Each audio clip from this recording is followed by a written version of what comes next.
میں آپ کو بتاتا ہوں، سیدنا غوث اعظم عبد القادر جیلانی رضی اللہ تعالیٰ عنہ ممبر پر خطبہ دے رہے تھے، بڑا مجمع، 70,000 کا مجمع، ممبر پر جب خطبہ دے رہے تھے، خطبے کے دوران چھت پر سے ایک نہایت ہی کالے قسم کا سانپ نمودار ہوا، جس کی ہیبت ایسی تھی کہ مجمع میں سے لوگ ادھر سے ادھر ہونے لگ گئے۔ اس سانپ کی دہشت سے لوگ گھبرا گئے، لیکن وہ سانپ چھت سے اوپر سے آتے آتے سیدھے سرکار غوث پاک کے کندھے پر آ گیا، غوث پاک کے کندھے پر آ گئے، نہایت ہی کالے قسم کا زہریلا سانپ جس کو دیکھ کر مجمع منتشر ہو رہا۔ غوث پاک خطبے میں مصروف ہے، اور اس کے بعد وہ سانپ آپ کے گردن سے آپ کے جبے میں داخل ہوا، آستین میں گیا، سینے پر آیا، دوسرے آستین میں گیا، گردن میں آیا، اس کے بعد تھوڑی دیر کے بعد وہ واپس ادھر ہی گیا۔ غوث پاک کے ایک جملے میں بھی لغزش نہیں ہے، خطبہ جس طرح چل رہا تھا اسی طرح چلتا رہا۔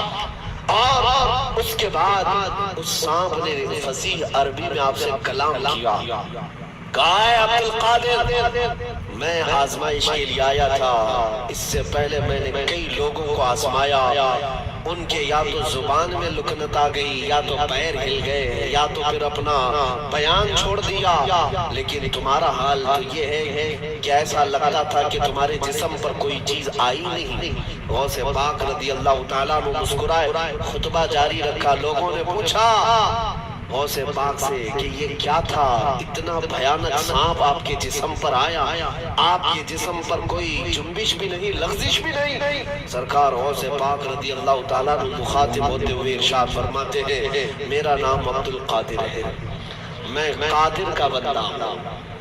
کس کا بندہ؟ قادر کا بندہ، قدرت پر یقین رکھتا ہوں۔ مجھے اس بات پر یقین تھا کہ اگر میری موت آنی ہے تو اس سانپ کے ذریعے سے آ جائے گی، میرے ہلنے سے بچنے سے میں بچ نہیں سکوں گا، اور اگر میری موت نہ آنا ہو تو اس طرح کے سینکڑوں سانپ بھی میرے جسم کا کچھ نہیں کر سکتے۔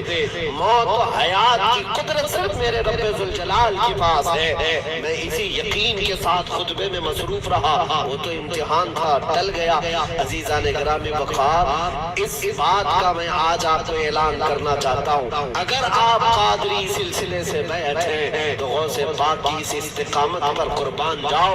آج اس طرح کے زہریلے سانپ اگر تمہارے ارد گرد آ بھی جائے، تمہیں اس بات کا یقین رکھنا ہے موت و حیات کا مالک میرا پروردگار ہے، موت و حیات کی قدرت میرے رب ذوالجلال کے پاس ہے۔ اور یہ یقین میں آپ سے کہتا ہوں کہ غوث پاک کے مقام تک تو نہیں پہنچ سکتے، لیکن واقعہ عرض کرنے کا مقصد یہ ہے کہ ہم قادری غلام ہیں، قادری کتے ہیں۔ ان کی نسبت سے اگر ہمارے سینے میں تھوڑا بہت بھی اگر شجاعت کا جذبہ آ جائے تو میں سمجھتا ہوں کہ میرے عزیزو آج اس روئے زمین کا منظر بھی بدل جائے گا۔ لوگ دیکھ چکے تمہیں ڈرا کر کے، دھمکا کر کے، انہیں یہ اندازہ ہو گیا ہے کہ یہ تھوڑے پیسوں میں بک جاتے ہیں، یا خوف سے تھر تھراتے ہیں، ڈر کر کے بھاگ جاتے ہیں، اس لیے دنیا تمہیں ڈراتی ہے، دھمکاتی ہے۔ لیکن جس سے تمہارے قدم ڈگمگانے سے رٹ گئے، میں یقین کے ساتھ کہتا ہوں بجلیاں آئیں گی، طوفان آئیں گے، لیکن تمہارا کچھ نہیں ہو سکے گا۔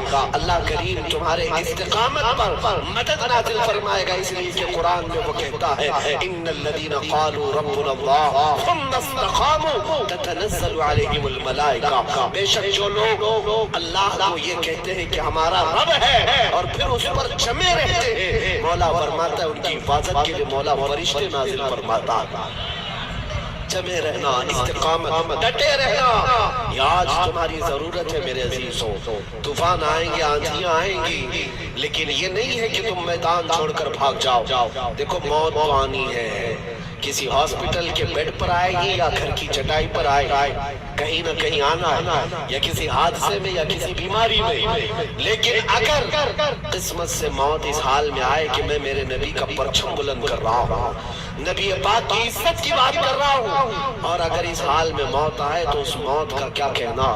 میرے عزیزوں، بزرگوں نے فرمایا جو ناموس رسالت پر مر جاتا ہے، روح نکلنے سے پہلے وہ اپنے سرانے پر مصطفیٰ کریم کا دیدار بھی کرتا ہے، نبی پاک صلی اللہ تعالیٰ علیہ وسلم کا دیدار کرے گا۔